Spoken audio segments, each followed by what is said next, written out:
Before I introduce our lovely group of panelists today, I just want to thank one, our panelists, and two, everyone for joining today and celebrating International Translation Day. It is it was recognized or became developed in May 24th, 2017. Just going to mute everyone. When the UN General Assembly adopted this resolution declaring September 30th International Translation Day. And the role of today is really to recognize the role of language professionals in connecting nations and fostering peace, understanding, and development. The theme for this year, which was designated United in Translation, and it was after over a year of COVID-19 keeping us apart. Translation and interpreting have been a means of sharing, helping others, providing comfort, and granting access to essential information that has saved lives.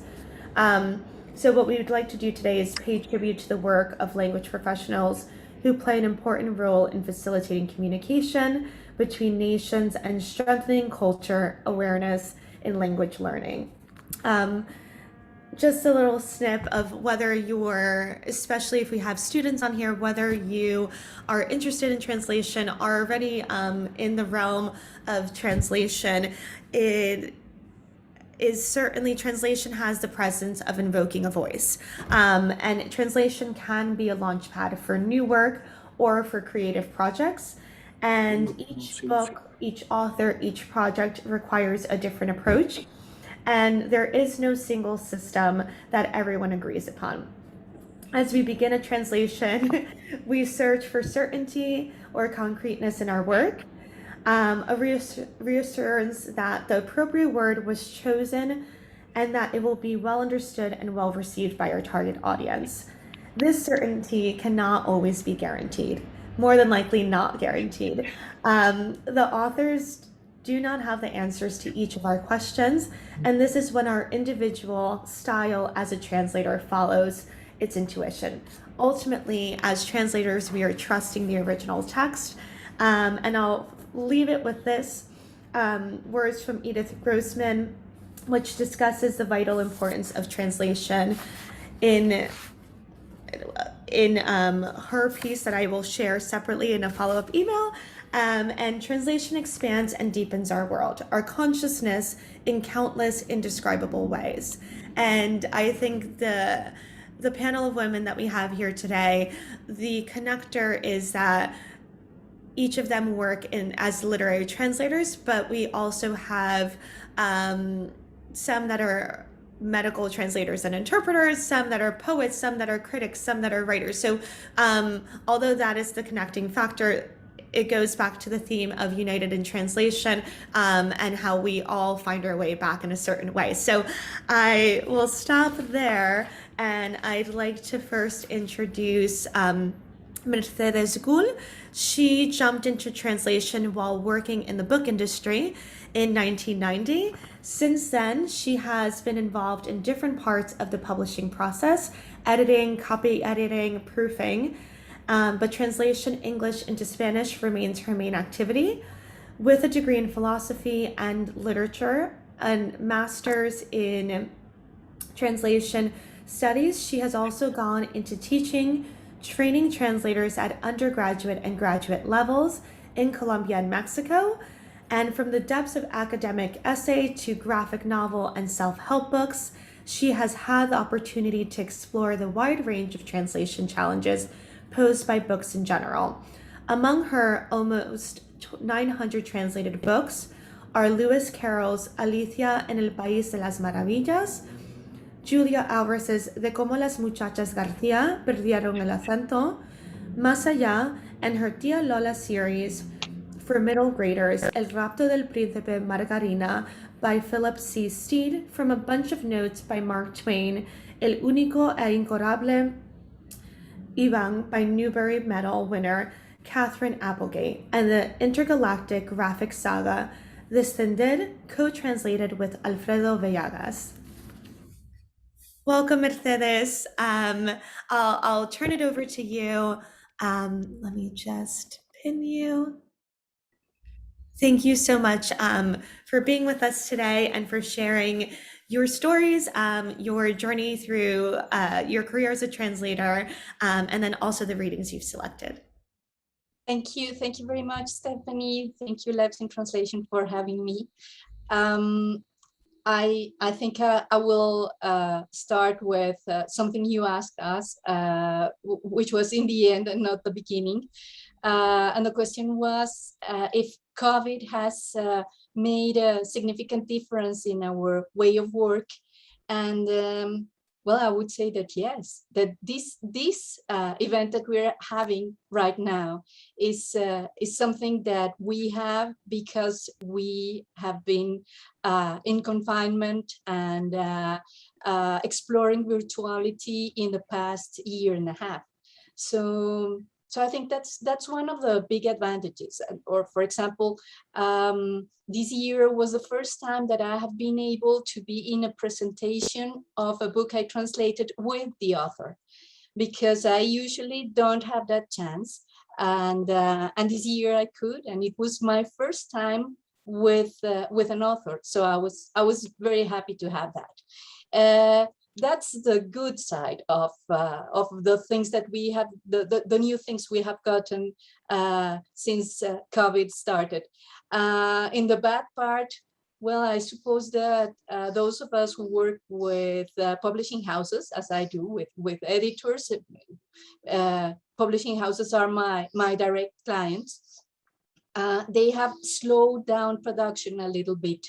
So I have less books to translate, or I'm not always in a hurry. So I have the chance to try other paths, which is always good. Yeah. Okay, so I'm afraid, but as you can see, well, English is not my first language, so I'm not as good to speak in English as if I were teaching a class. So I wrote something to say what I wanted to say, and I'm going to read it. I know it's not nice to have a speaker reading, but I think it's best for us all. So I think there are several points I wanted to make, but the first one is that I think there is no set path to become a practicing literary translator or for making a career in literary translation. I guess there are different ways of approaching the field, and I suppose we may hear 4 different stories today from the 4 of us who are sitting here around this round table. I came to translation by coincidence. As you heard in the introduction that Stephanie read about me, I was coming from a sort of double major in philosophy and literary studies. And one of my professors suggested me to try to get a job at a publishing house where she had worked, and she knew the editorial director, and she thought I would fit in. My first translation was the admission test for that post, for that job. The job was a junior editor in that publishing house in Colombia. And I have to say I was a bit puzzled because editors don't translate. Although with time I learned that in children's books, which is my main area, they do, because picture books, just like this one, you know, with very little text, are difficult to commission to a translator and very difficult to budget. No, so how do you charge and all that?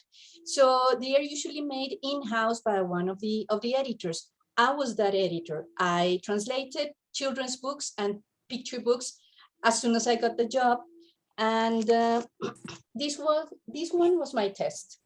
I mean, the translation went well, so it ended up being not just a test, not just a classroom exercise, but a whole book. That was 30 years ago.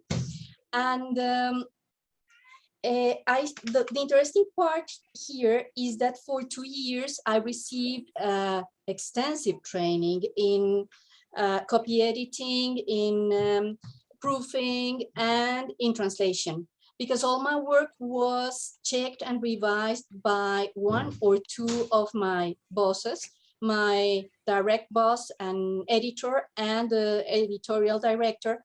And we went through every single sentence. And the good part was that I had always the chance to defend my choices.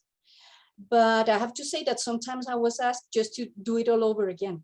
I remember one time when the editorial director told me, okay, so here in this translation that you're delivering, you have the whole story, but it is not the same that you get in the book. So go back and write it again. Write it. She didn't say translate it. Write it again. So what I learned there is that editors and translators are the finest readers of all. And I think Edith Grossman says the same. And I know that, for example, Gabriel Garcia Marquez said that Gregory Rabassa was the closest reader of 100 Years of Solitude. So they have to be fine readers, but at the same time, they should have a wealth of writing resources for copy editing, because what you do on your own translation before delivering is a kind of copy editing. You check and vet and revise and everything. And you also need resources for being able to reproduce the style of the author. So what I got while I was working there was the importance of reading and writing in a very superior level. And then the other important part is something that we often don't get on a first sight, which is mentorship. I mean, it's very difficult to start as a translator just translating, but you need someone to go over your translation and make comments and say, this is good, this could be better, or why tell me why you did this or that. After 2 years, I quit the publishing house because what I really wanted was to translate. And I didn't get translation projects in the start. I did lots of copy editing and proofing. And I remember that one editor said to me in an interview, you can't be a literary translator unless you are 40 years old. 40. I was 22. So I found that, discriminatory and a bit offensive. And decided to prove this man wrong. The curious thing is that with the years passing by, I have concluded that there is some truth on that translators get better with age, that we're just like wine, or I should say brandy or cognac or something like that. Because the reading and writing abilities that you need for doing a literary translation take some time to develop and to hone and get better. I had problems because it was difficult for me to get my translator credentials trusted.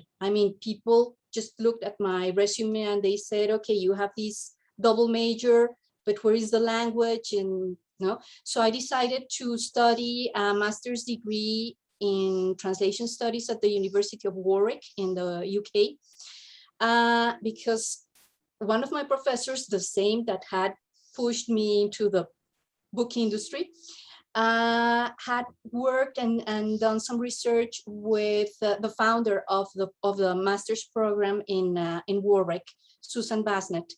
And I went there and spent one of the best years of my life. But I was a bit surprised because I was expecting to translate. And it was translation studies, so it was more of a theoretical approach. But the interesting thing was that while I was there, I decided I was going to to make the best out of it.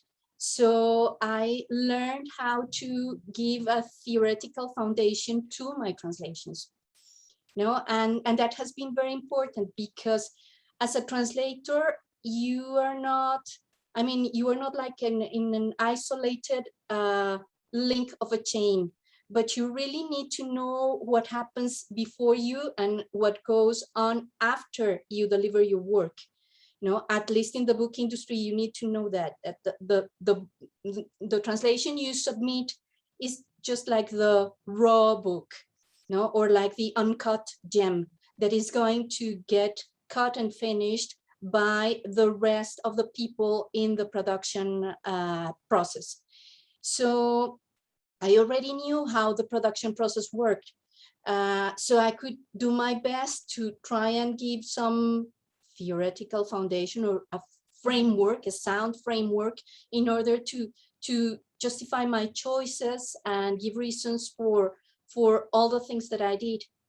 And that's the other important thing that I learned. That I think that a translator has to have something similar to the black box that airplanes carry. The black box in an airplane serves the purpose of recording everything.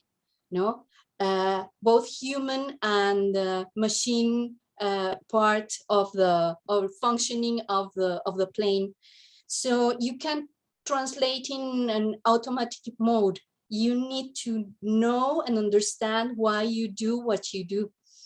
And that goes into my black box. And as I know why, the reasons why I did something, I can tell the editors and negotiate different solutions for the things I need to do. So we have reading, writing, mentorship, knowing of the book industry, and the black box. I think that's what I wanted to say. I know there's something else. Do I still have time, Stephanie? Yes, you're good on time. Okay. So I'm going to read again. I'm sorry. I have translated about 90 books that have been published, but well, I was asked if there was any difference between the literary translation that I did and the technical translation that I did. And well, it's a funny question, because well, I'm telling you that I have translated around, I think I'm on my 89th book, and but not all of them are literary material. Among those 89 books, you can find self-help, nutrition, parenting, academic essay on social sciences, mostly graphic novel, comics, and above all, children's and young adult fiction. And you may think that the more technical books are those that are not literary at all. But I learned through a colleague of mine that used to teach technical translation through literary translation, that there are novels with sections and whole passages that can be highly technical, and but still, I have to say that the part of researching for specialized terms and all that, I learned that through, for example, the self-help books. I have translated, I think you may know that series for dummies, something for dummies. So I translated Fertility for Dummies, Cat for Dummies. I helped my husband translate Chess for Dummies. My husband is also a translator. I translated Sex for Dummies, which was really, really, really difficult, because the author is Dr. Ruth Westheimer, who has really a very, very peculiar style. So it was very difficult to get to it. And then when you start dealing with the titles of the sections, and they have wordplay, so it's technical, but at the same time, it's very creative. But I would say that what I got from all those books is the ability to do research on terminology. And they tend to be less creative in terms of style and language use. I mean, language in the literary in the literary way. So I started using my research abilities to get resources, stylistic resources. So now, I mean, in the past 4 years, what I've been doing is when I am reading the book that I'm going to translate, I try to think of books in Spanish with similar style or similar characters that can help me build up repertoire for the translation I'm doing. No, so I'm usually reading 1 or 2 books in parallel to the translation I'm doing. So, for example, I was translating. It was the story of oh God, the word just went away. They were preparing a play in a summer theater for kids, and it was The Wizard of Oz. So I read The Wizard of Oz in Spanish at the same time because I wanted to get all the names of the characters right, and I watched the film. Because it was about the musical. I couldn't get hold of the musical in YouTube, but I watched the film. So, and I learned the songs, and I learned the songs in Spanish and all that, lots of research. I have learned a lot about translation with my non-literary books, and a lot about style and text types. And I would say that I would feel more freedom in translating these books, the non-literary ones, that I know that I can freely rewrite. And then I think I'm going to my what I want to read to you. I have been translating an author, a Dominican author translator. Sorry, a Dominican American author, and her name is Julia Alvarez. Well, you already heard that I translated her most well-known book, which is How the Garcia Girls Lost Their Accent. I'm not going to read a part of that one, because that translation was a long time ago, so it was difficult to find the right section to read, and it was difficult to get the permission to read it here. So last year I translated her most recent book, Afterlife, Más Allá, in Spanish. And in Afterlife, well, I chose it because not just because of these practical reasons, but also because I think it's one of her best books. And it was very interesting in this time and age we're living through, because this afterlife, I mean, the novel centers on life after closing a chapter, after a loss, and how we go on with all the things that change and we have to leave behind.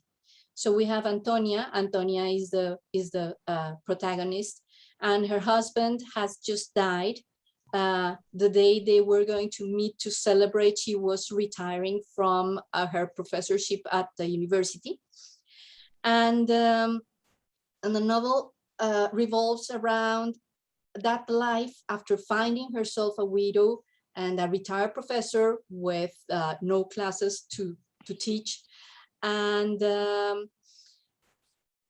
she, in the part I'm going to read, she helps a young immigrant, Estela, the girlfriend of an immigrant farmhand who lives next door. And the girl is also pregnant and about to give birth. And this is a bit of her story. I'm going to read in Spanish and English, because that's one of the reasons for my liking these projects with Julia Alvarez, because the original has lots of Spanish. So my translations in Spanish try to keep a lot of English. but I cannot just do that. The parts in that are in Spanish in the original just are going to be in English in the translation. I have to pick the right place to just drop a term or a sentence in English. Julia does it very skillfully so that the reader does not need to know Spanish in order to understand the original. So I try to do the same. I don't ask the readers of the translation to be able to understand English. No? Okay, so I'm going to switch into Spanish. Por el camino hacia la granja vecina, Estela se muestra llena de preguntas. ¿Cuándo estará de regreso Antonia? ¿Dónde queda Massachusetts? ¿Cómo se dice vaca, árbol, sol, nube, conejo, estrella? ¿Cómo se dice parir? Me duele, tengo hambre, tengo miedo. Una repentina necesidad conmovedora de dar con las palabras precisas en inglés. Cow, tree, sun, cloud, rabbit, star. La doctora fue muy amable, le informa Estela. Dice que todo se ve bien, que el bebé está fuerte y sano. La doctora quiere que Estela asista a clases. Hasta donde Antonia sabe, es una clase gratuita sobre el parto, auspiciada por el hospital. Pero Estela no puede ir porque no tiene raite. A Antonia le toma unos momentos darse cuenta de que Estela está usando la palabra en inglés, deformada por la pronunciación en español, ride, raite. Lleva apenas 2 semanas ahí y ya está hablando Spanglish. I'm going to make a comment on brackets here. This is interesting because the author thought that raite was something peculiar to Hispanic, Latin immigrants in the US, but it's used all over Mexico. No, so even the lady who comes to my house to clean, she says, I no tengo raite, no. So that's what we use it here. Okay, I continue with the reading. Por el camino de regreso a casa, Estela le cuenta todas las cosas nuevas que ha descubierto en los últimos días desde que Antonia se fue. El televisor del patrón, su máquina de hacer palomitas de maíz, una lámpara que tiene dentro una cosa gelatinosa que se mueve. Roger tiene una lámpara de lava. Ese parque temático que representa el primer mundo a ojos del migrante, del refugiado, del pobre desgraciado que ha sido rechazado en otras playas concurridas hasta que descubre que la admisión a ese espectáculo le ha sido negada. De repente, un conejo salta ante los faros. Antonia da un bandazo y lo evita. Rabbit, Estela recuerda la palabra que le había enseñado durante ese rato en el carro días atrás. Pronuncia varias palabras más cuando pasan por los puntos de referencia en el camino. Eres una buena estudiante, la alaba Antonia. Terminé la primaria, se jacta Estela, hasta que su madre la requirió en casa, 6 hermanitas a las cuales cuidar, una pequeña parcela para sembrar.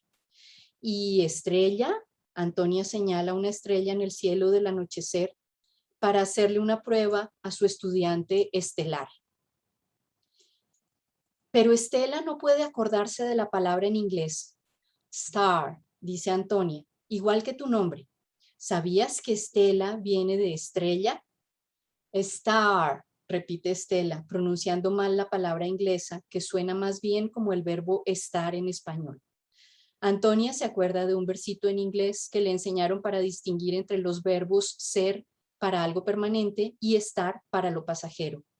For how you feel or where you are, always use the verb estar.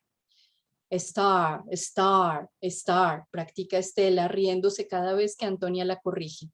Cuando voltean hacia la entrada, los reflectores se encienden, la puerta del garaje se abre.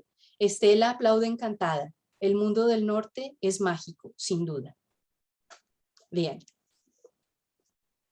Thank you so much, Mercedes. That was beautiful. Thank you for sharing your process, your journey through translation, and sharing your points and tips. I love the black box reference.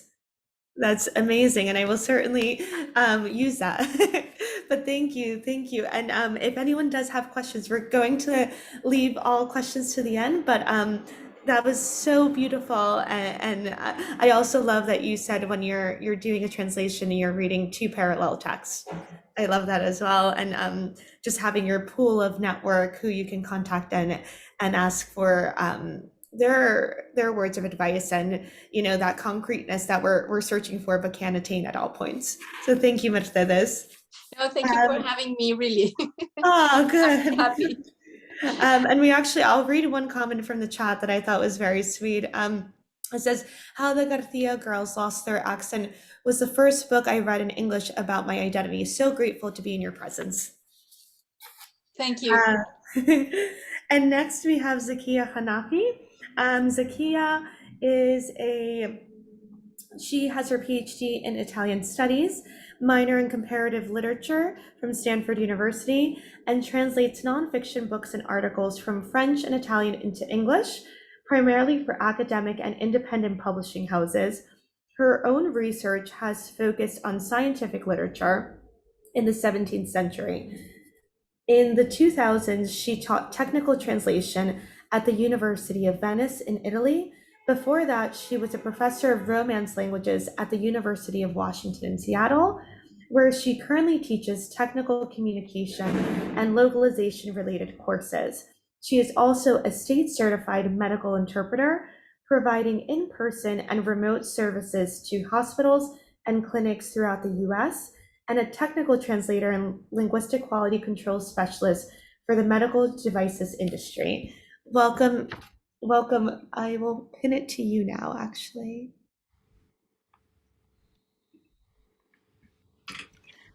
Hi, everybody. Hi.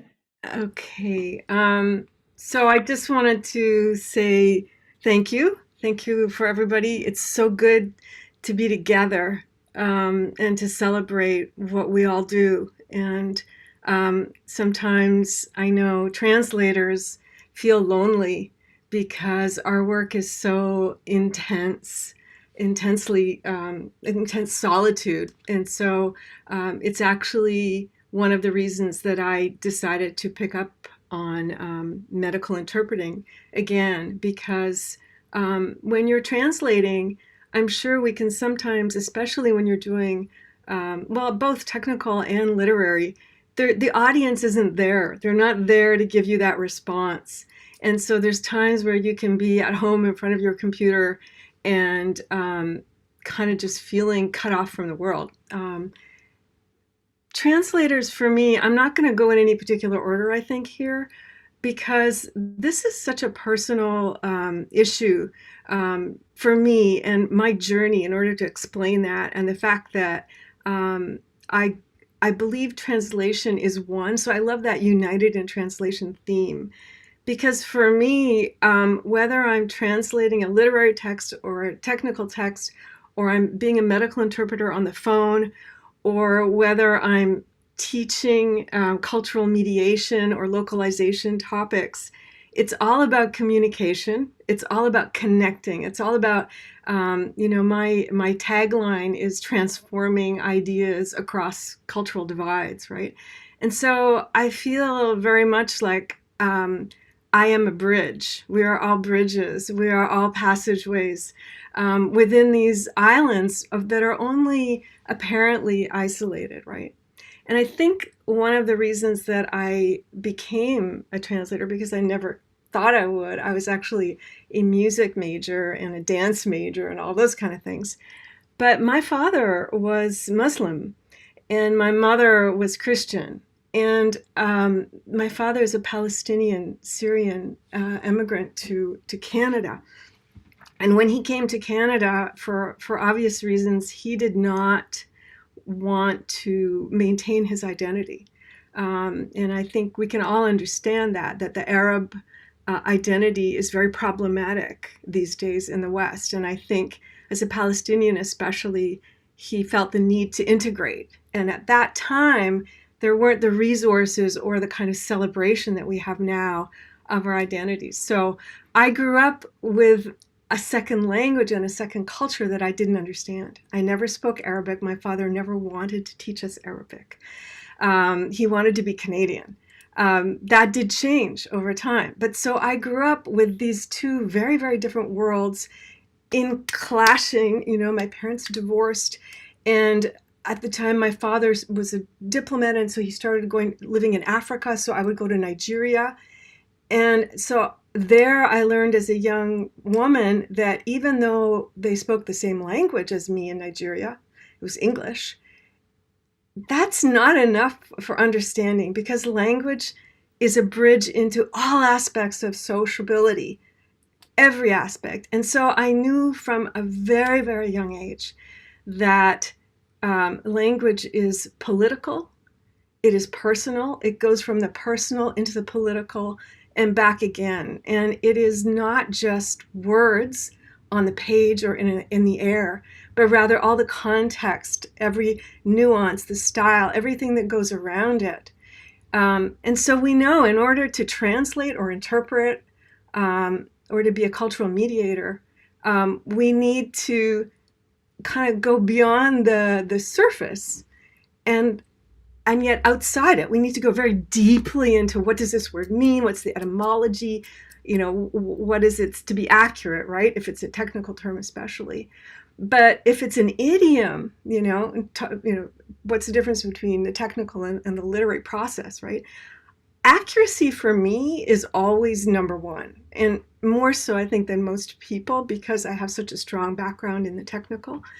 But what accuracy means in a literary text is just something different. It could be style, it could be tone, it could be an allusion to another work of literature in that culture that we don't have in ours. Like in English, it's amazing how many people refer to Shakespeare and the Bible.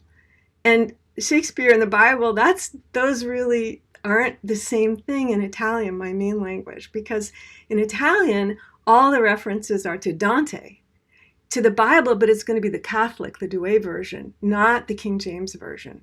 So those are just examples where even when you have the same meaning, you have to understand the ripples in time, in history, as well as in geography for getting that message across.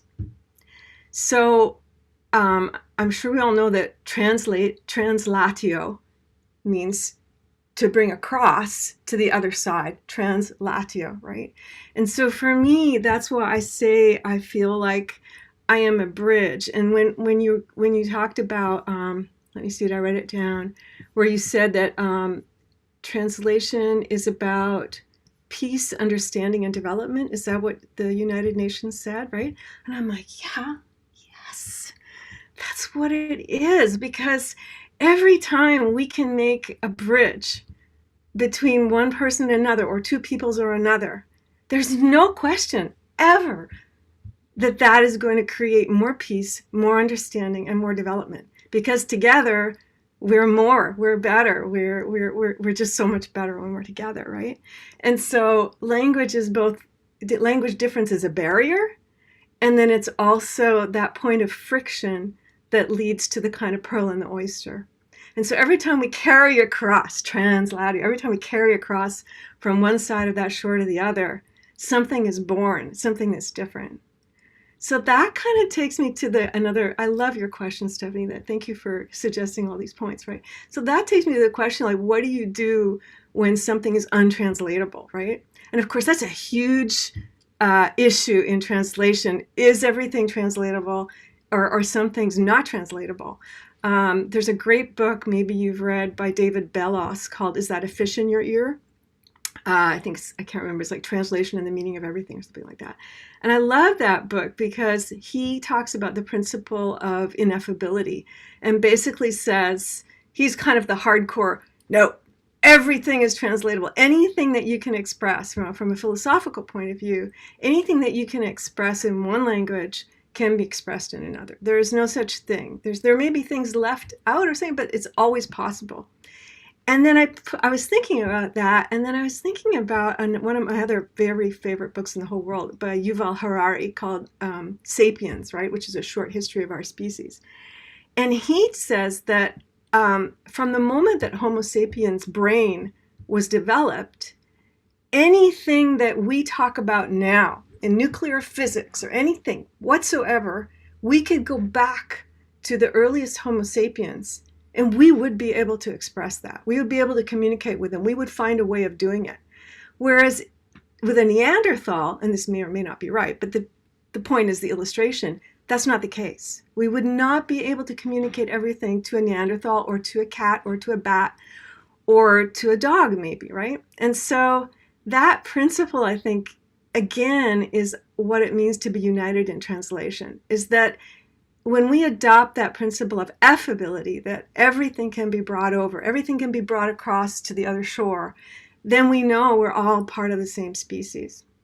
So my solution, when I find something that doesn't exist, and here's a really simple one. I mean, it's probably the same in Spanish, I don't know, but in Italian, there's no word for home.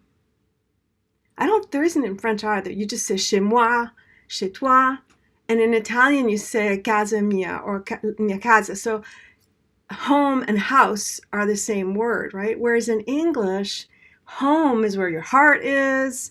Home is, where you feel cozy, all those kind of things, right? So does that mean that here's my Italian. Does that mean that Italians don't have a sense of home? No, of course not. I mean, Italians have home as well. So there's always a way that you can paraphrase and get around that. I want to keep an eye on the time because, as you can imagine, I can talk a lot. My journey very, very, very fast. I just wanted to say with Mercedes, it's same. Her point about mentorship. I would be nowhere without mentorship. I did not set out to be a translator. What happened was when I got to Italy, my future husband's friend happened to have graduated from the very famous School of Interpreting in Trieste. And she needed some help. I hardly spoke Italian. She needed some help from a native English speaker. She trained me. She gave me that solid basis in creating a glossary, in knowing your terminology. I think that is one of the most important things, whether it's technical or literary. Shout out to Mercedes also. Yes, when I'm starting a new book, which I may or may not have time to read, but one that I just published now and I love, I have to show you the beautiful cover. I mean, look at that. It's stunning. It just came out last week. This book is on the First World War.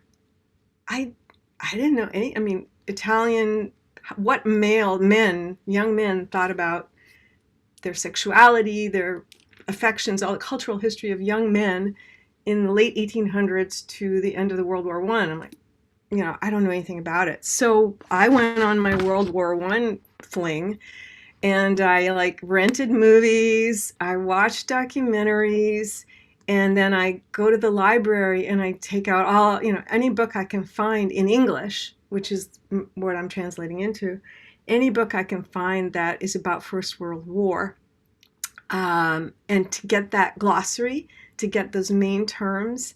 And then in the terms of history, the genre, in this case, it's a book of history, there's a discourse that goes with that genre, right? I mean, people writing history books have this kind of blah, blah, blah, da-da-da-da. And so just to get that voice in my ear, that's basically what I do. But in a lot of ways, that's the same as technical, because when I start a technical, usually I'm working on medical, I don't know anything. Like I just did, what was I doing yesterday? I did interocular pressure glaucoma and the use of a stent I'm not a doctor. I don't know anything about it. But, as you get better, you get really, really good at research. And I think that's where I'd also pick up on Mercedes as well, is that the more you translate, the more remarkable you become as a researcher. And of course, the internet changed everything for us and made it so much easier. Do you all remember, the older ones of us, the big dictionaries that you would have to carry around? Massive volumes, and every word you would spend 5 minutes trying to figure out, what does that mean? That's all gone. So it's really great. I'm just going to jump again. We're all afraid of AI. We're all afraid of being substituted, replaced by machines. I get it. I feel it all the time. But honestly, let's face it, it takes away the drudge work. And when, talking about my process and what I do, I never read the book. Rarely do I read the book I'm going to translate ahead of time. I don't do that. And the reason I don't do that is because I want to keep the experience that the reader will have when that reader opens my translation. So because there's a surprise, right? There's it's like the narrative of reading. When you read something, oh, and I want to be able to remember, oh, that's puzzling. I don't know what she means here. I better remember to ask the author, right? Once you've read through the whole book, that's no longer puzzling to you. You don't remember that it confused you. So I think I've answered some of your questions, Stephanie. I went around and around and around. Okay, I think that's about it. Let me see. Yeah. Anyway, the last thing I want to say before I do my reading is, that united in translation bit, and how I feel so strongly that any act of translation, it doesn't matter whether it's spoken or if it's technical or literary, it's all one. We're all united. And I want to give an example, of something that's really close to my heart at the moment. And that's the notion of those of you who do medical interpreting. Have you ever had to do an advance directive? Do you know what an advance directive is? That is a document that they have in the United States that's like a living will. That would be kind of the translation in Italian. But it doesn't exist. Like this is a document that doesn't exist in other countries, right? It's not exactly a living will. And here's the thing. If you're a medical interpreter, and I'm on the phone most of the time, you're suddenly parachuted into pre-op. I mean, the patient's on the gurney. The anesthesiologist is right there. And they're asking this person, do you have an advance directive? What? And in Italian, well, I don't know what that is. And you're at that point of having to explain, if your heart stops, signora, if your heart stops, would you like us to make it beat again? Can we crush your ribs? Can we intubate you? Would you like that?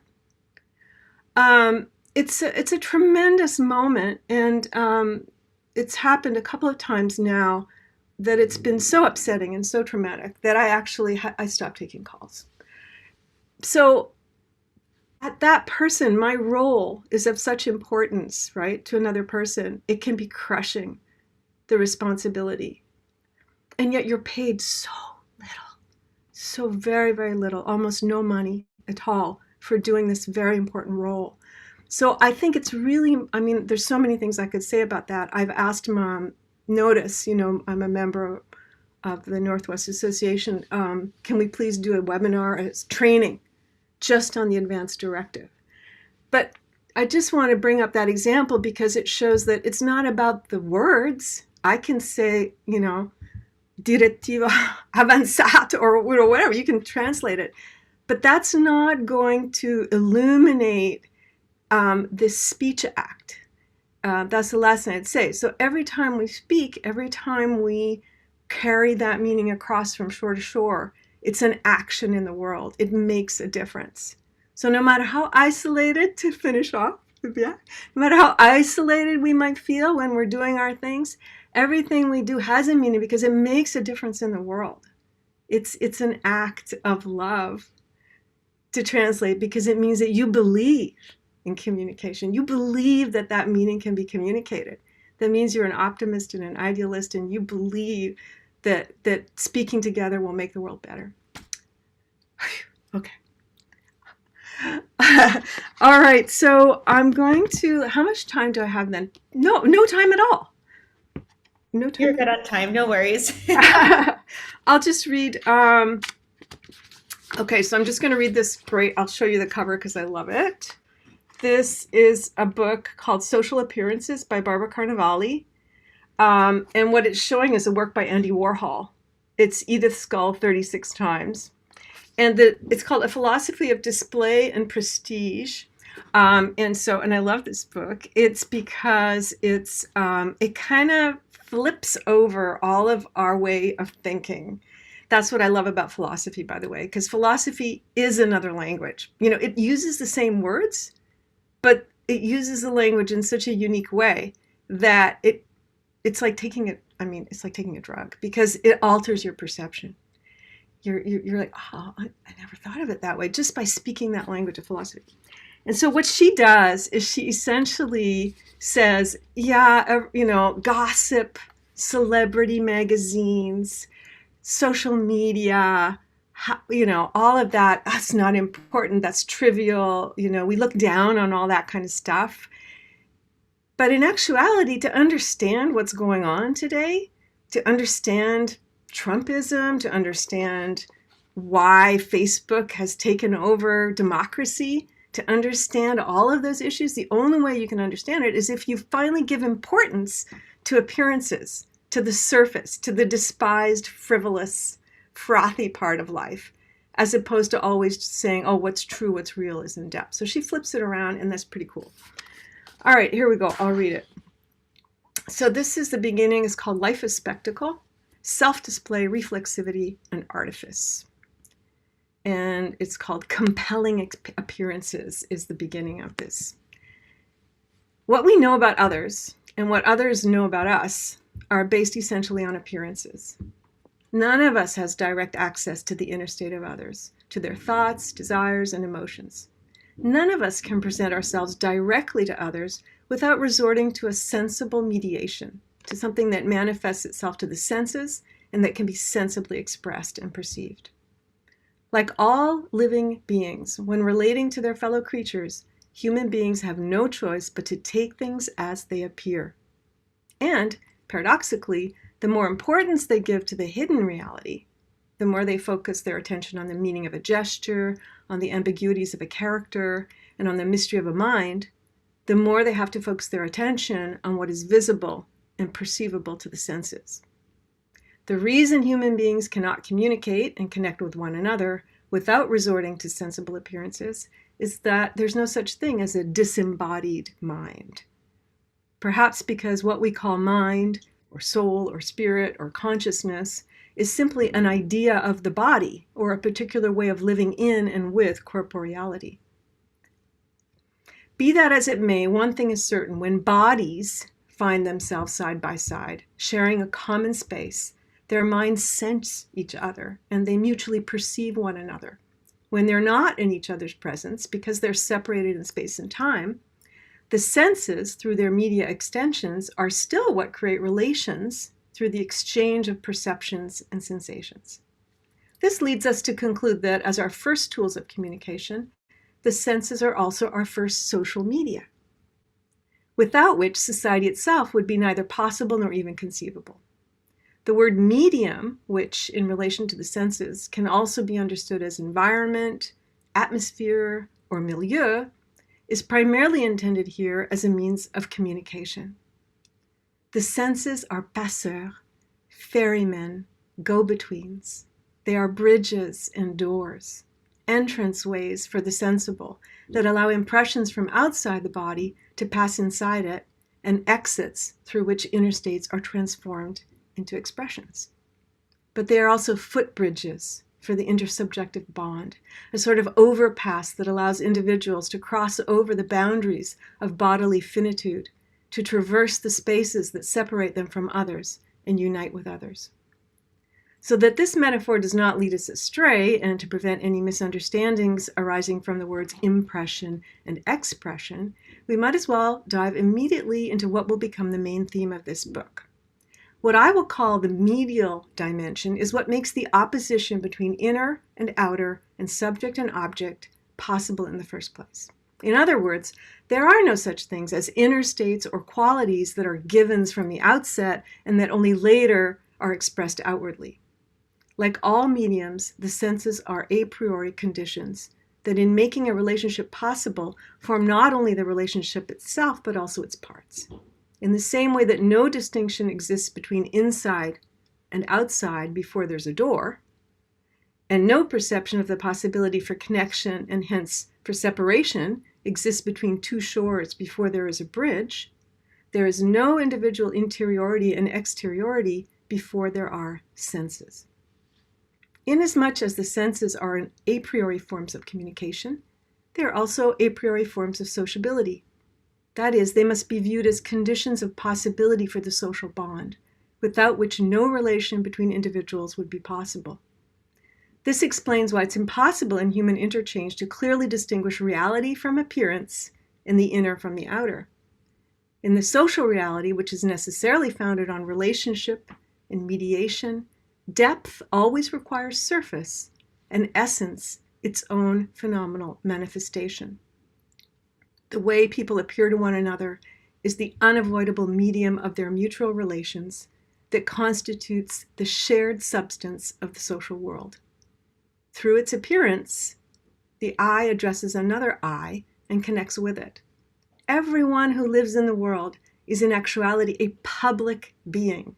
The appearance we transmit and project around ourselves accompanies us in every situation, surrounds us, and exposes us. But at the same time, it protects us, like the atmosphere that significantly we call a person's air. Similar to the visiting cards of the past or the profiles we now create on social media sites, this sensible appearance publicly represents us and presents us to others before we meet them, influencing our relations with them. For now, we will keep to the perspective that seeks to understand the basic mechanism of human communication and sociability apart from any prescriptive moral or political considerations. It does not matter whether this aesthetic presentation is expressed unconsciously and spontaneously, or whether it is the product of strategic calculation and a manipulative attitude. Whatever the intention behind it, appearance is what creates an intersubjective bond and establishes and represents that bond, making society a complex web of sensible relations. Thank you, Zakia, for sharing that compelling story. It's such a wonderful piece, and I'm happy that you were able to read it for all of us. And also for your connection on literary translation and technical translation. I know I hear from many students as to how does this happen? How can we do this? So thank you for breaking that down for us. And also for sharing that as a translator, the researcher aspect of the role follows very quickly. And I do see a couple students on here that were medical intro to medical translation and interpreting, so they may have a few follow-up questions for you, not putting them on the spot. And I love how you mentioned, for example, when you mentioned home in Italian and it doesn't exist, and that words go beyond the physical appearance of it on a piece of paper, but of truly conveying that message or conveying that action. So thank you so much for sharing that. It was wonderful to hear from you. Thank you. Now we have Martha Collins. So Martha is the author of 10 collections of poetry, most recently Because What Else Could I Do?, which won the William Carroll's Williams Award, and 4 collections of co-translated Vietnamese poetry, including Black Stars, poems by Nhot Dula. She has also co-edited into English an anthology that includes multiple translations and commentaries by 25 translators. A book of poems, Casualty Reports, will be published by Pittsburgh in 2022, and a book of co-translations, Dreaming in the Mountain Poems by Du Sai, co-translated with Wing Ba Jung, is forthcoming from Milkweed. Welcome, Martha. Thank you so much for being here today.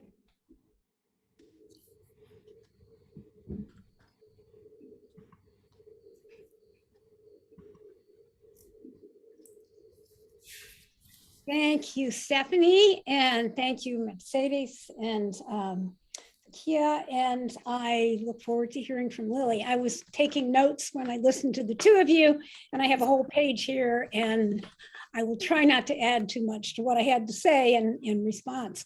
I'm going to read my remarks, so I won't go on, and then I'll read a few poems. I should begin by saying that I'm primarily a poet, and my translations have been only of poems, and that most recently they've all been co-translations co-translations for reasons you'll see in a moment. Like many people, I began literary translating rather accidentally. Reading a bilingual translation of a South American poet who shall remain unnamed, I thought, hey, I can do better than that.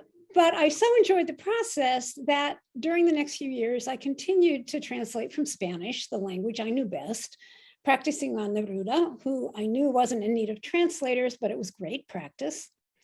Then I met a German poet and translated a number of his poems, refreshing my college German. And then some poems by Dacia Maraini, a poet whose poems were helping me to learn Italian. But it wasn't until I met the Vietnamese poet Nguyen Quang Thio that I began a commitment to translating poetry, began what I've elsewhere called a love affair with Vietnamese poetry.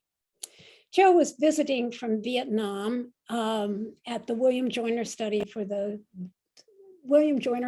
the Study of War and Social Consequences, where I was teaching a workshop, and asked me if I could help him with his own rough version of a poem called October. It wasn't yet a translation, but it's what I fell in love with, which is pretty miraculous. Since I knew no Vietnamese, all I could see and hear was this rough imitation, a poem really in no language at all. But even in this rough version, the poem took me to Vietnam as nothing I had read before had done, and I'd read a great deal. I was drawn partly to what was familiar. The poem was about the poet's childhood experience of tending buffalo in a rice field. And since I grew up in Iowa, I could make my own mental translation from rice field to cornfield. But I was also drawn to what was different. Thinking at first that I would simply help the poet with a few terms, I soon found myself fully established as co-translator. This was really dumb, I thought. Why didn't I translate from languages I knew something about? From, I can do better than that, I had moved to, I can't do this at all. And so, like many people in love, I did some things I never expected to do, finally messing up my already crammed schedule by going to a Vietnamese class every morning at 9 o'clock.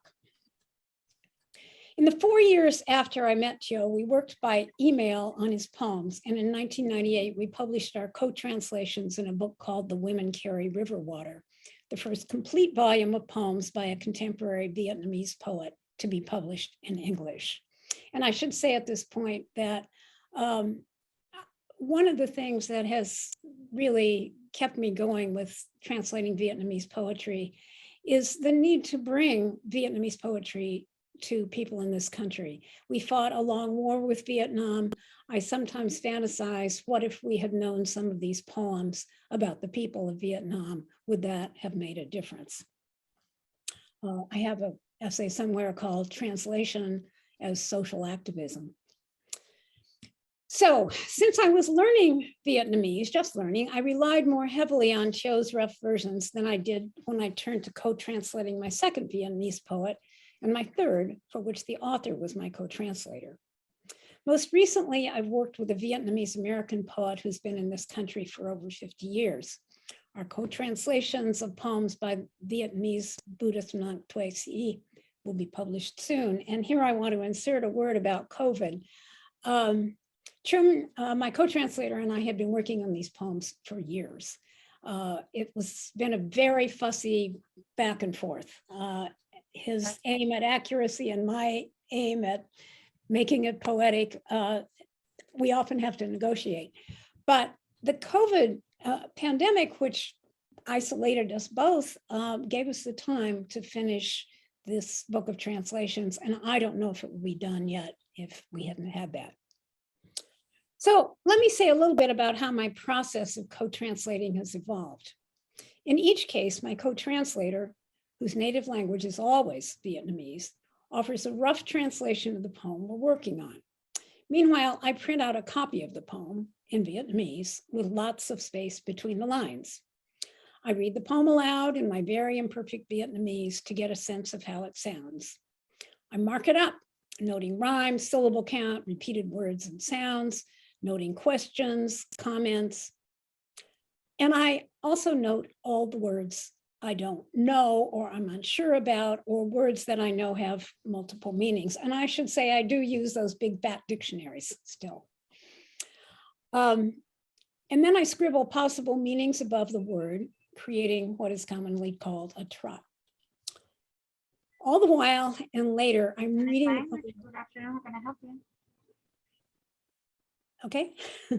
All the while, I'm reading the poem carefully, trying to understand it, not just literally, but also poetically. And I will pick up here on something Mercedes said. There's no better way of reading poetry than translating it. I know poems I've translated better than I know most poems that I've read over in English. So here's a little tale. Early on, I got some help from a young Vietnamese woman whose English was good, but who didn't read much literature and who kept saying, this doesn't make any sense. And I just say, don't worry, just give me the most literal sense of the words and I'll keep reading until I get the real sense. And then the negotiating begins, first between my trot and my co-translator's version, and then email after email after email between me and my co-translator until we're both satisfied. And I want to pick up on something Mercedes said about the mentor.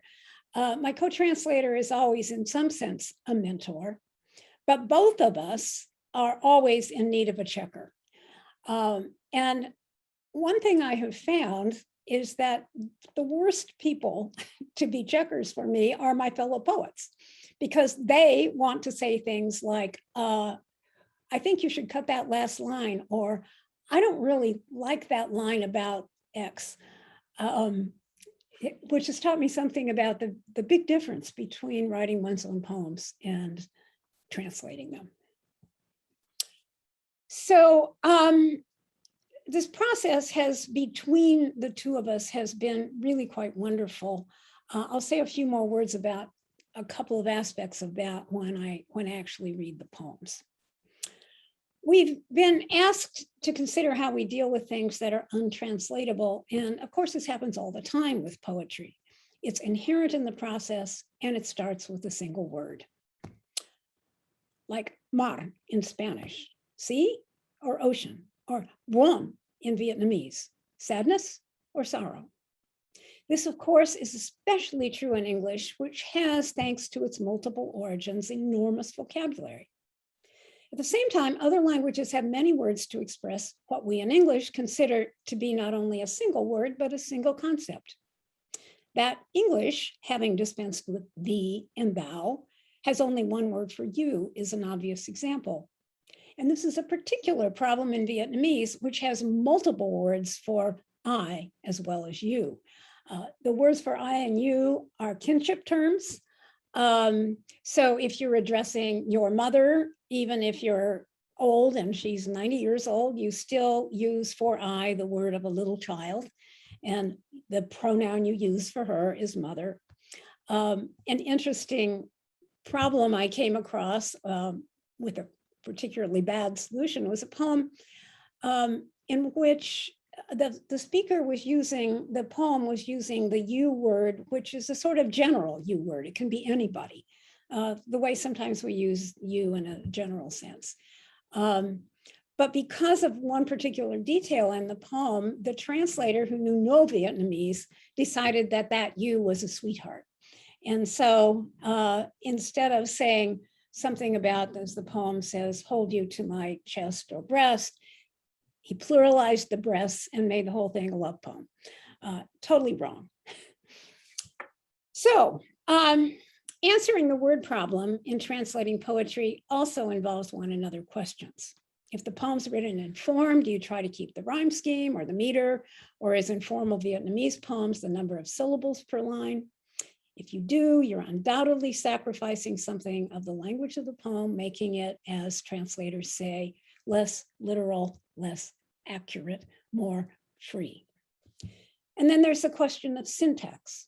Word order differs from language to language, and when you put that together with form, it can make a big difference in how the poem affects the reader. A so-called literal translation of a French or Spanish poem would have us saying the tree bear instead of the bare tree, a distinction that might be especially interesting in the Spanish or French if a line break occurred between the noun and the adjective, since you would get the general tree before you got the specification bear. And then there are, especially with Vietnamese poems, cultural questions that create particularly untranslatable moments. When I first came upon a reference to green hair in a poem written before green hair became common on our campuses, I thought it was a surreal moment. But no, it's just an idiom for being young, as we use green in English, but without the hair.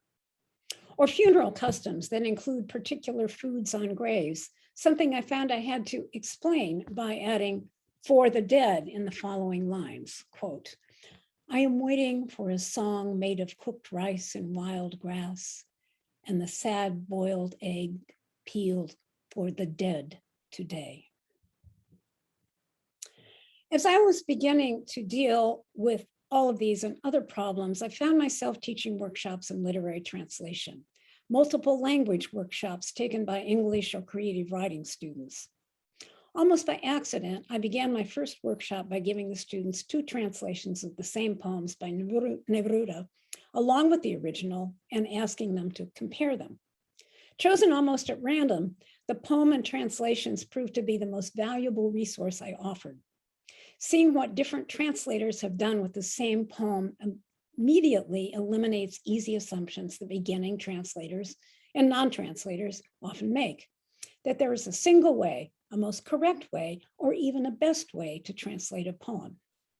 Although most of the students had a preference for one translation or the other, as I did, though I didn't say so, they could see that the two translators had very different priorities. As I continued to teach the summer workshop, over the next few years, poems from other languages, French, German, Russian, Chinese, Latin, Greek, joined Neruda's, and the number of multiple translations increased as well. At least 3 I discovered were better than 2. In the case of a famous poem by Catullus, I included a dozen or more.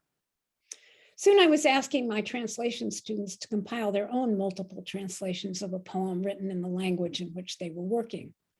This exercise preceded their immersion in their translation projects, and the results became, along with my own multiple translations, a kind of textbook.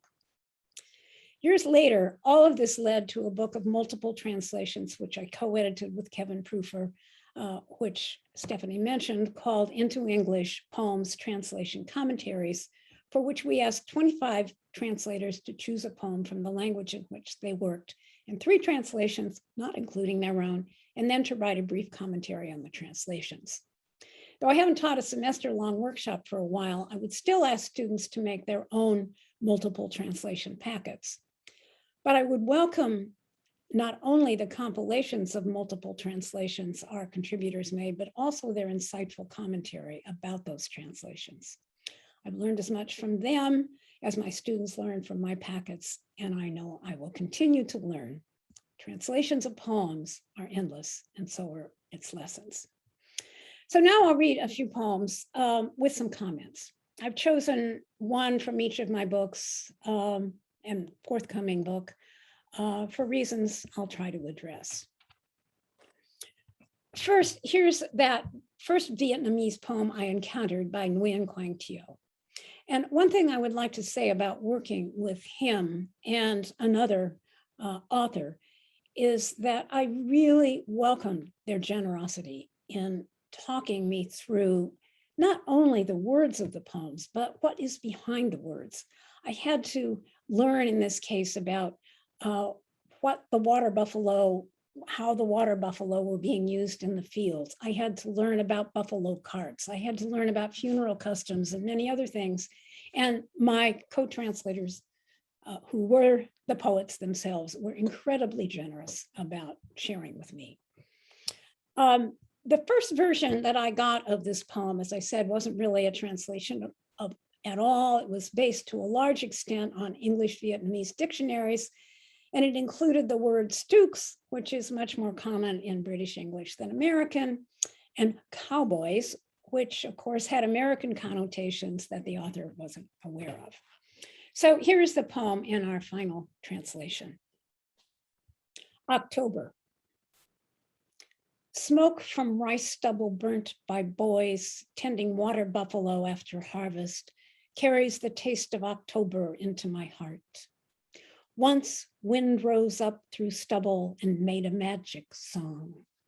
I thought someone hid behind it, calling me to come, and I went. I went beyond October, beyond my mother calling at evening, where clouds rose like great hills of straw. My footprints in the field covered a calf's, and the calf's covered mine. I went until darkness stood before me, questioning me. I hurried to return. I burst into tears. I saw only the calf's footprints and thought a magician had turned me into a calf. That October is gone. That smoke is gone. I am waiting for a magician flying back from November to turn me into a calf. So the second Vietnamese poet I co-translated was Lam Thi Misa. My co-translator and I published a book of her poems called Green Rice.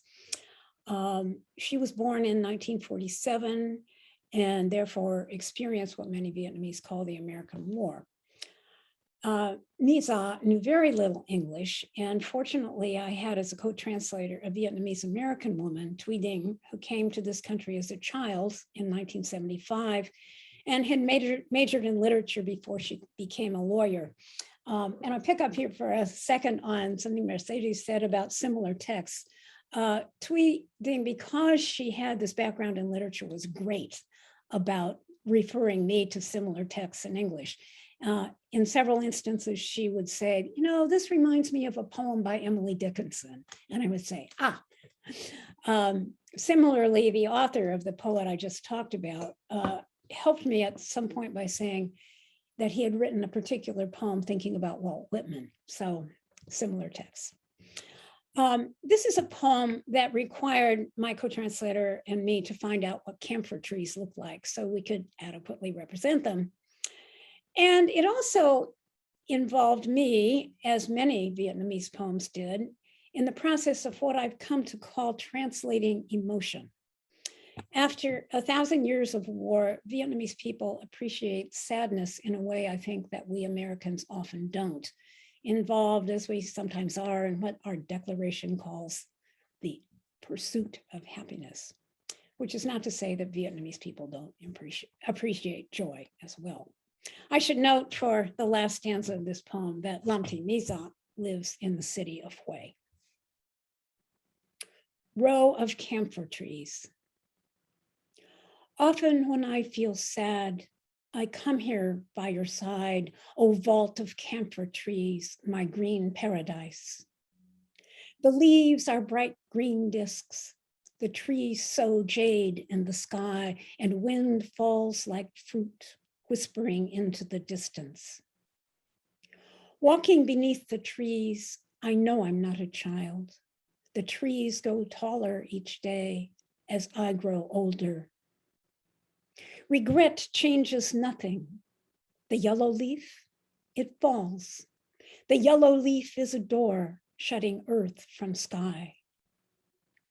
But though the scent of camphor may drift and fade away, it keeps returning in sleep like deep thirst.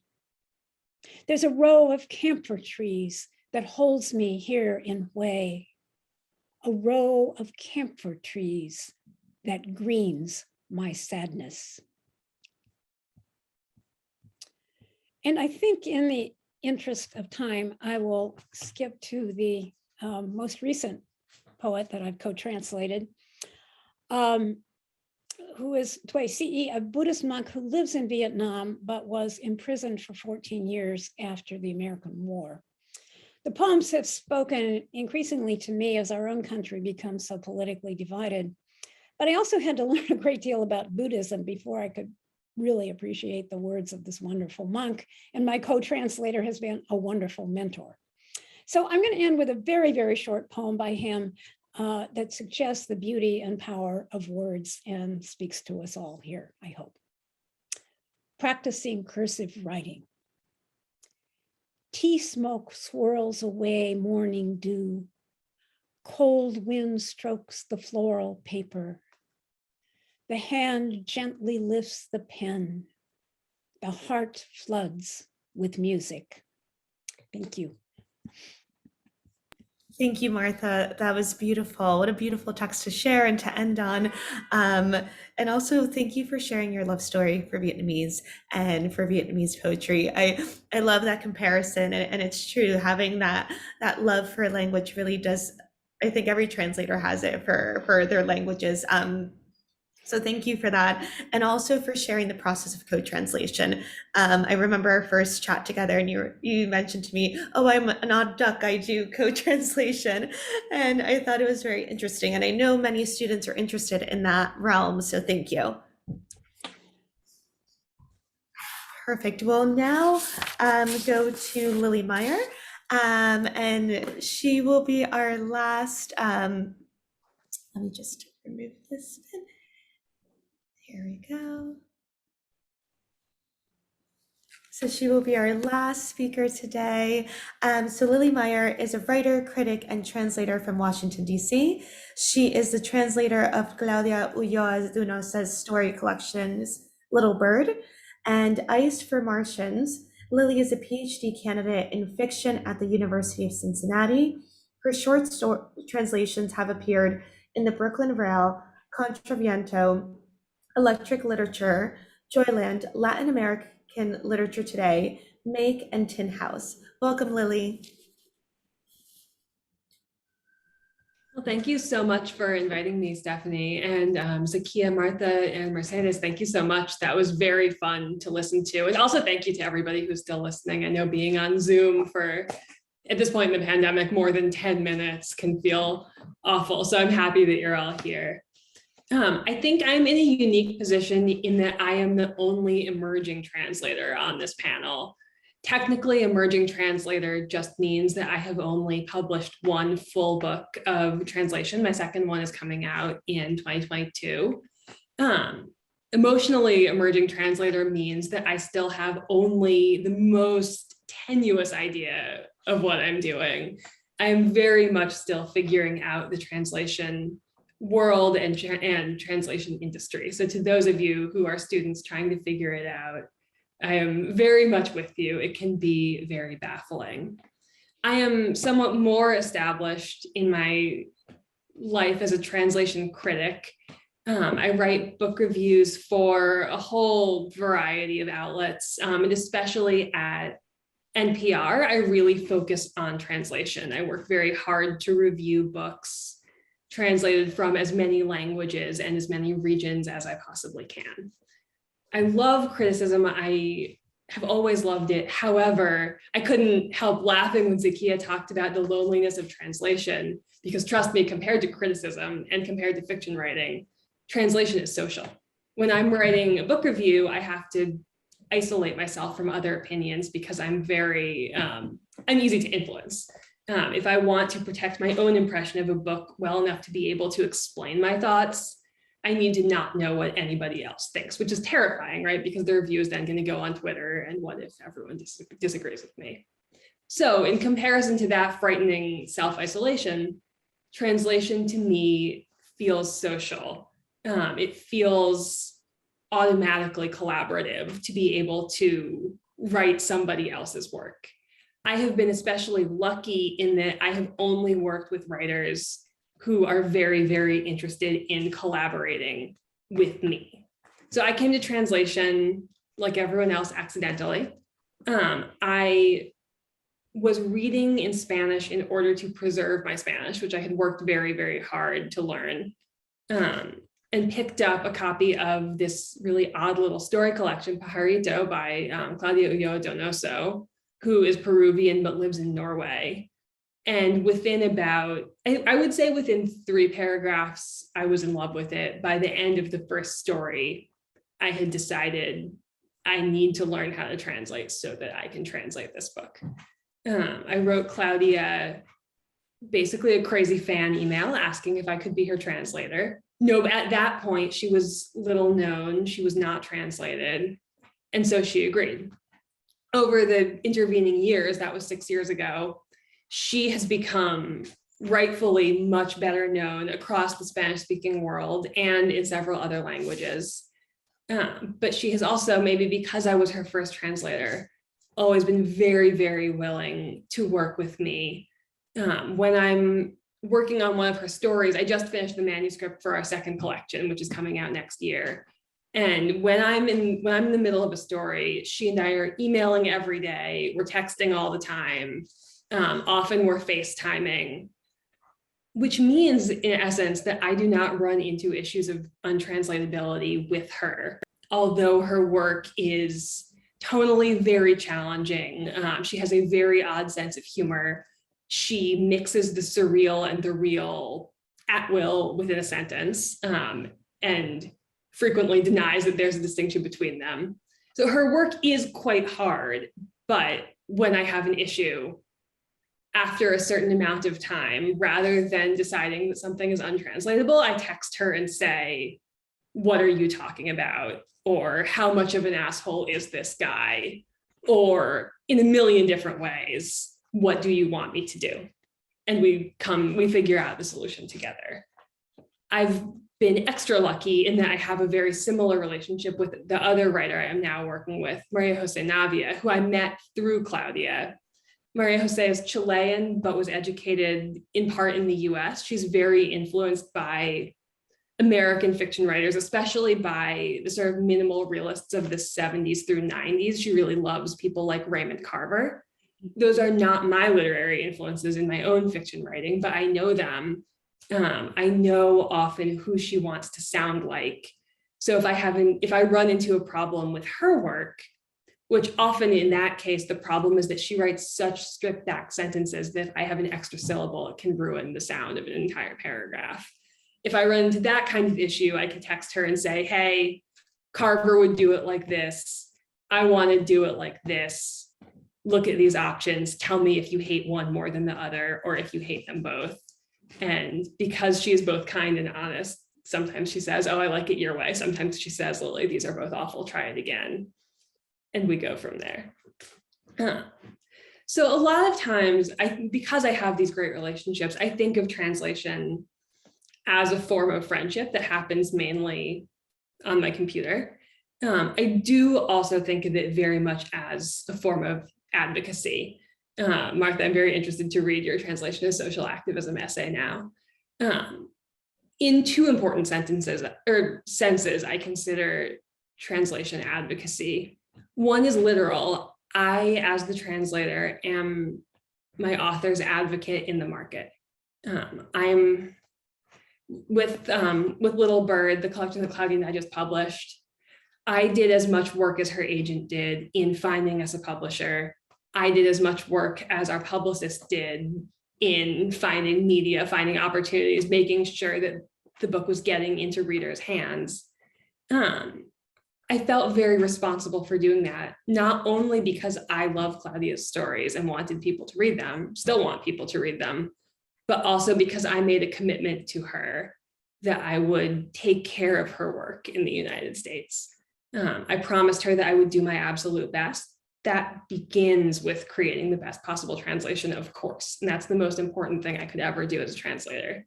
However, fighting for the translation to me is a big part of being a translator too. Fighting for its integrity, fighting to get it noticed on its own terms, which brings me to the second and more diffuse way in which I think of translation as advocacy. I'm sure you all know that only 3% of the books published in the US are translations, which is just woeful compared to other countries. I mean, just comically bad. I think we lose a lot as a nation by reading so little translated literature. I think we lose even more because we do not read a diversity of translated literature. If you look at especially what major publishers release in translation, you get a lot of Scandinavian crime fiction. You get a lot of sort of intellectual French stuff. You get very, very little writing from the global South. You get very little writing by writers of color, and you get very little writing that is experimental or that does not conform to a pre-existing model. In the case of Latin American literature, this often means that we only get magic realism or books that can be marketed as magic realism, although they are not. Because this is because of the success, of course, of Gabriel Garcia Marquez's work, which I love and would never insult, and the other writers of the Latin American boom, some of whom were kind of Garcia Marquez imitators. Publishers think that magical realism sells and therefore try to pigeonhole writers as magic realists. I was terrified that this would happen to Claudia's work, which, as I said, is frequently surreal. It is not all magic realist. It was very, very, very important to me to make sure that her collection be received not as something it was not, even if that meant, you know, maybe finding fewer readers, maybe the two of us making less money on the book deal. With her, I agreed that that was not, you know, better that the book should be received as itself. And better that American readers should learn how much is out there if we take a more expansive approach towards what can and should be translated. I try always to keep that in mind when I'm looking for new writers to translate, when I'm looking for books to review, when I'm talking to other translators. Diversity of style is extremely important to me, along with all of the other kinds of diversity that we as translators and we as readers and we as critics can and should be fighting for. So I think maybe instead of now talking more about how surreal Claudia's work can be, I will just read you some of it. So this is the title story of Little Bird, our first collection. It's the story that I fell in love with, and so it's the story that I like to read. Little Bird. I have a cat named Cocorito. He's big, 15 pounds, and furry, and he isn't very social. His main way of showing affection is bringing me tiny dead birds. This is what cats do, I know. Give their owners dead birds as presents, or maybe trophies. Who am I to say? Cocorito never eats the birds. He tortures them, plays with them like balls of wool, but in the end, he always leaves them in my bed, which is where I do everything these days, even eat. That's how I'm so sure the birds are for me. My cat, who has 7 lives in the Americas and 9 here in Scandinavia, brings me death as a present. But the thing is, I've seen plenty of death already. I don't really need any more. Maybe Cocorito disagrees. Maybe he thinks if I paid more attention to death, it wouldn't bother me so much. He's the expert, I guess. He has at least 7 lives, like I said, and after the 20 days he was gone last winter, he must be down a few. When he came home, he opened the window himself, drank some water, and fell asleep in my bed for 2 days. Then he got up, meowed, and lived again. The birds are the best gift Cocorito has to give.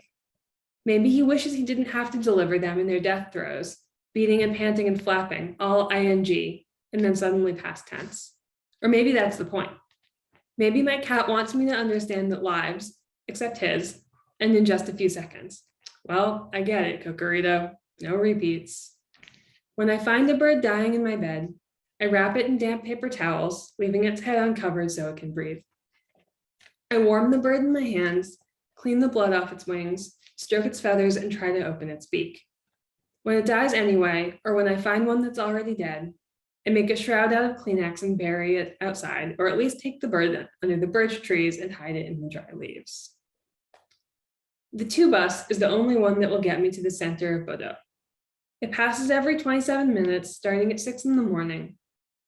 I always get to my appointments early, since if I miss the bus, it's impossible not to be late. Today, as I'm leaving, having timed my departure perfectly in order to get downtown on schedule, I see a bird dying in the hallway near the place where I drop my bag and take off my coat when I get home. I can't leave it there to die, but I can't miss the bus either. I go to the kitchen, dampen a paper towel, tuck it around the bird, and put it in my right coat pocket. Then I leave the house at a run. When I get on the bus, I'm sure the driver notices that I only use my left hand. He watches me struggle to open my purse, find my wallet, pay my fare. I don't function well with one hand. He must notice, too, that my other hand is buried in my coat pocket, which means he must know I'm hiding something. For all I know, he can tell that I'm carrying a dead bird. Norwegians generally take off their coats as soon as they come inside because buildings in Norway are all heated. In friends' houses, they take off their shoes right away too. Every entryway is packed with coats and jackets, so the coat stands look as bulky as men. In this office, the coats hang from the wall, looking as dead as the skinned steers at the butcher. In an interview for a project analyst position at the Department of Culture, it's bad manners not to take off your coat when you walk into the office. It's also bad manners not to shake the interviewer's hands. If I keep my coat on, the interviewer will think I'm not open or that I'm uncomfortable. He'll think I'm hiding something. If I don't take off my coat, he'll start to imagine what I'm hiding. He'll imagine all the way down to my underwear. And what if he doesn't imagine the right underwear for the job? I won't be able to communicate properly if I leave my coat on. I'll sit there like an armadillo, a turtle, a porcupine hiding its head, showing its spines as it trundles along. All I can do to distract the interviewer from my spines is smile. When I've read tips for job interviews, they suggest that smiling helps you make a good impression. So I'll smile, but not too much. I don't want to seem nervous. When I smile, the interviewer smiles back. I know I should use some more body language to make a good impression, but I keep my right hand in my coat pocket even though the moment to shake hands has arrived. I have two options here. If I shake with my left hand and leave my right hand in my pocket, he'll think I'm strange or I'm rude for making him shake with his left when it's accepted in every country on earth that you shake hands with your right. The other option is to remove my right hand from my pocket and offer him a damp handshake full of bird germs and, for all I know, yellow feathers, which could end up stuck to his palm. That wouldn't be a good start. But this is the option I choose. We shake hands right to right, and it seems to go over well. I don't think he notices that my hand is a bit damp. And of course, there's no way for him to know that the dampness isn't sweat, but cat spit and wet paper towel and probably bird blood. I think in the interest of time, I will stop there. If you would like to know how the job interview with Bird turns out, the full story is online. Electric Lit published it a couple years ago. And of course, it's the title story in the collection itself. But thank you guys. Thank you, Lily, so much. Thank you for sharing your story. That was wonderful. And also for sharing your process of translation and referencing translation as a social feel, where many don't immediately think of translation as that. So thank you for that. And also for bringing awareness to the lack of languages represented in translation. So that's really much appreciated and hope that there is a change to that soon. I will now open it to everyone that is here. And who may have any questions to any of our speakers here today. So I'll open the floor to our guests. Any questions you may have, please share them.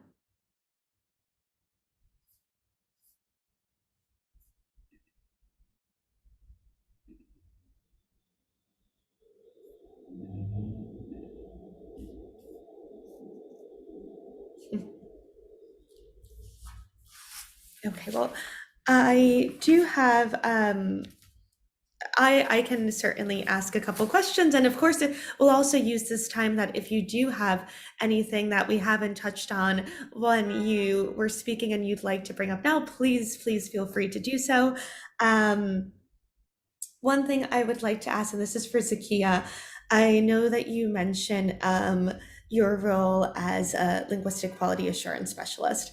And I know that we have had students interested in that role in the past. So if you could just share a bit as to what the role is and maybe the checks that you specify or perform during your LQA checks. Yeah, sure. It's actually a third of my income stream. One of the things that I wanted to mention on a more practical level is that for me personally, as a translator, I perform, I think, about 5 different roles, and none of those roles by themselves would afford me a living. So I do teach as an adjunct. I do technical translation, and I also do, the interpreting and so forth. But a big chunk of my income comes as a back translator and what's called back editor. and this is for TransPerfect is the company. And I started that in 2006, so I've been doing that for quite a while now. And there's a lot of opportunity in the in life sciences, medical device industry. There's a great need. And what it involves essentially is using a quality, an error matrix that's borrowed from the aeronautics industry. And so it's a standard where you just categorize errors. You know, it's the wrong meaning, it's the wrong term, the wrong syntax. So what I do is I get a 2-column translation from English into Italian or French that's been translated by a French native or an Italian native. And then I translate that back into English in my head, and look for mistakes that only a native English speaker would be able to pick up. So it's a different role than being a proofreader, because when I proofread, I'm proofreading an English translation because that's my native language. So that's essentially what you're doing is looking for mistakes and then coding them, saying what kind of mistake it is, and then assigning a weight, whether it's severe or minor. And all of this is very important. It's part of an 8-step quality control process, which blows my mind because I don't even know what the other 7 steps are. And it explains why translations are so expensive, you know, in the medical device industry and in life sciences in general. I just want to add one more thing, a new role that I just took on, so I'm excited about it. I just started like a month ago. I'm training right now, and that is that I prepare a linguistic risk analysis document, which is so wonderful because it basically takes all of, when a translation is going out to, let's say, 20 languages, to avoid having a lot of emails and back and forth and questions that the project manager has to constantly field and takes up a lot of time. The idea is to create a document where you think ahead of time, what could be possible misunderstandings here? What are the style conventions? How are we going to treat units of conversion? How are we going to treat abbreviations and acronyms? Is there anything here? Are there errors in the source text that are going to be incomprehensible?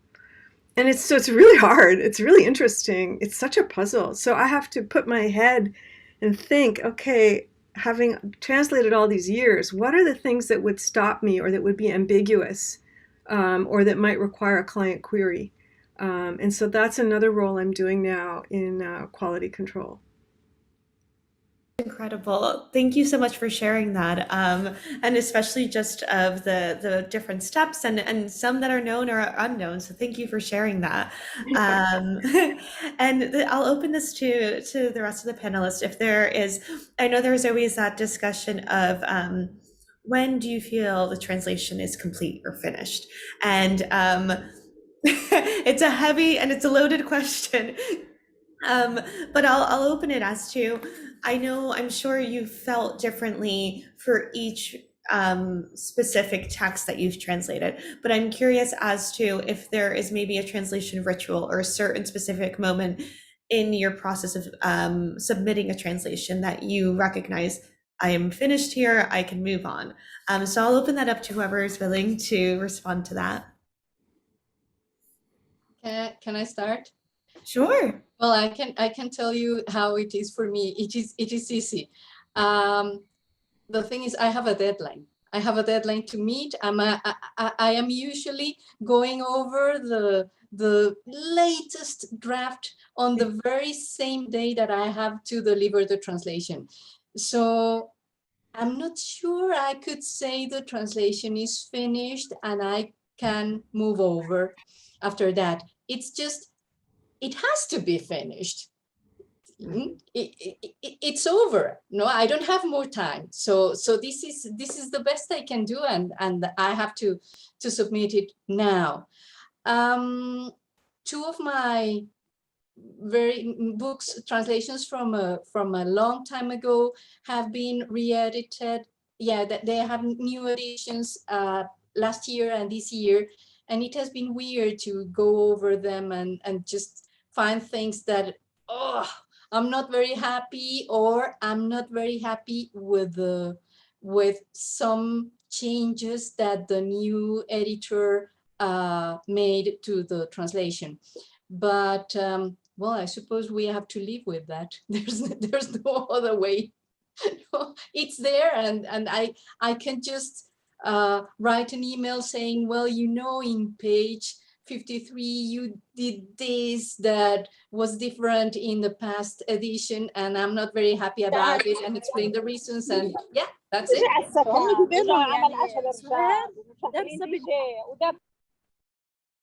Oh, sorry about that. I think there was someone unmuted. Martha, do you want to say something about when the translation is finished? Yeah. The French poet Valéry said famously, a poem is never finished, it's only abandoned. But there's a point when you figure out you can't do anything else. And sometimes I even reach the point where I realize that I'm overworking. And I've started to go over a line, and the thing is getting worse, not better. But I want to say an additional thing about translations, about literary translations. Literary translations, unlike originals, are never the last word on a text. All right, we don't, except for I remember some students asking me to, but mostly we don't update Shakespeare and put him in modern English. But if you're dealing with an older text, a classic text or whatever, or Dostoevsky or whatever, the translation is going to date itself.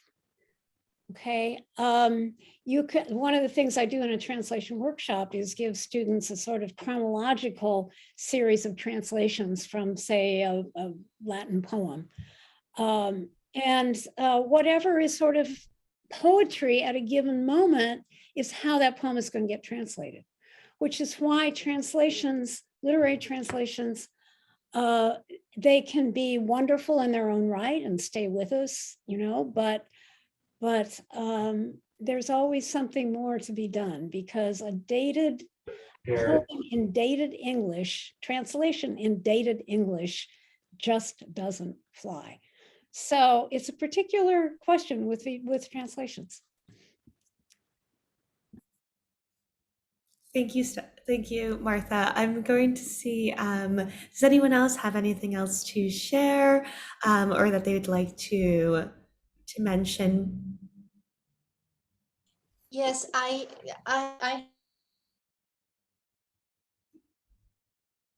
and that I completely forgot until Takia started, and I said, yeah, that's it. That we have to have always on our minds that we don't translate words, but we translate what lies beyond the words.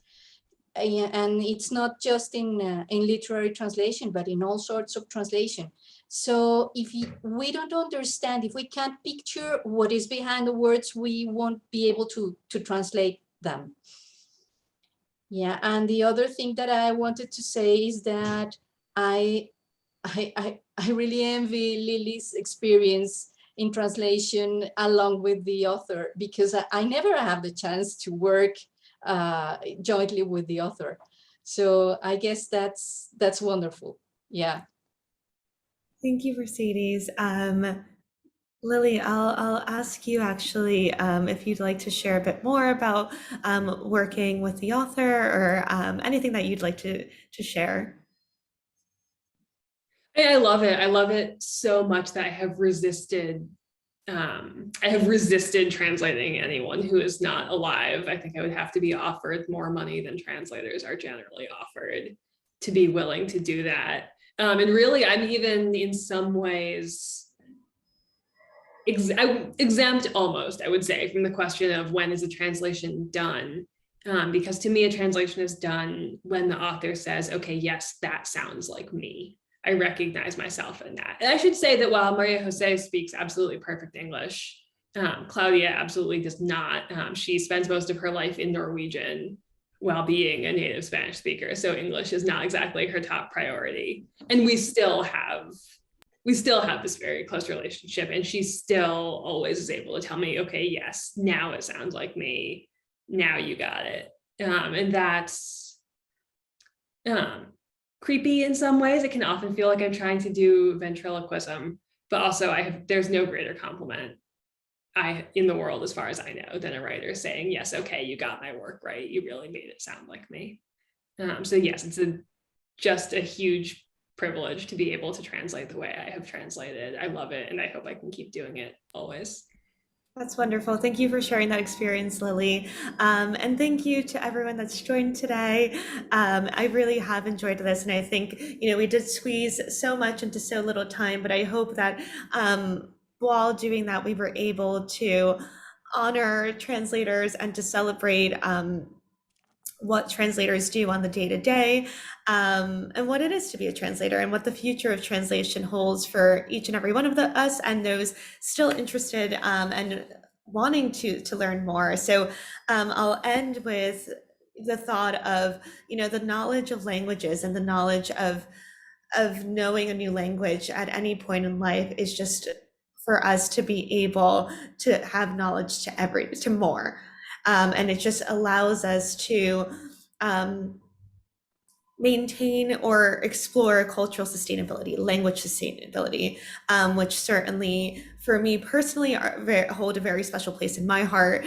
And I am sure for everyone here, I'm sure you feel the same way for that. So I do want to just say thank you so very much. And I hope that you enjoyed this and continue to celebrate International Translation Day.